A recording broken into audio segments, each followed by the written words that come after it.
செய்தியை பார்த்து வருகிறோம். கோடநாடு கொலை கொள்ளை வழக்கில் ஜெயலலிதாவின் முன்னாள் வளர்ப்பு மகன் சுதாகரனிடம் விசாரணை நடைபெறுகிறது.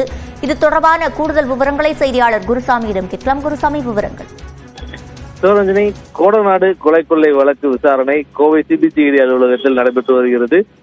தொடர்ச்சியாக இந்த வழக்கு விசாரணை சமீப காலமாக விறுவிறுப்படைந்திருக்கிறது. குறிப்பாக இதுவரை இருந்த வழக்குகள் அனைத்துமே ஒன்றாக்கப்பட்டு ஒரே வழக்காக காவல்துறை அதிகாரிகள் விசாரணை மேற்கொண்டு வருகிறார்கள். குறிப்பாக இந்த வழக்கு விசாரணையில் இதுவரை 500க்கும் மேற்பட்டோரிடம் விசாரணையானது நடத்தப்பட்டிருக்கக்கூடிய நிலையில் இன்றைய தினம் அதிமுகவுடைய பொதுச் செயலாளராக இருந்த மறைந்த ஜெயலலிதாவின் முன்னாள் வளர்ப்பு மகன் சுதாகரனிடம் தற்போது விசாரணையானது நடத்தப்பட்டுக் கொண்டிருக்கிறது.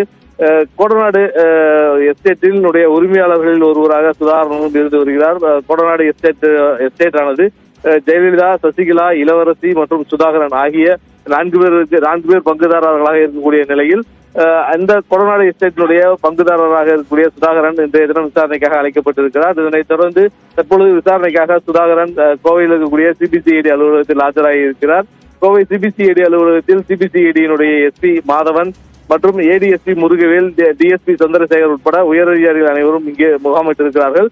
காலை 10 மணிக்கு அவர்கள் இந்த அலுவலகத்துக்கு வந்திருந்த நிலையில் தற்பொழுது விசாரணைக்காக சுதாகரன் ஆஜராகி இருக்கிறார். அவரிடம் இந்த கோடநாடு கொள்ளை வழக்கு தொடர்பாகவும் அங்கு ஏற்கனவே கோடநாட்டில் இருக்கக்கூடிய வசதிகள் மற்றும் அங்கு இருந்த அந்த வழக்கு தொடர்பான பல்வேறு கேள்விகளை தற்போது சுதாகரனிடம் கேட்பதற்கு காவல்துறை அதிகாரிகள் திட்டமிட்டிருக்கிறார்கள். தற்போது விசாரணைக்கு சுதாகரன் ஆஜராகி இருக்கக்கூடிய நிலையில் எஸ்பி தலைமையிலான போலீசார் இன்னும் சற்று நேரத்தில் விசாரணையை துவங்க இருக்கின்றனர்.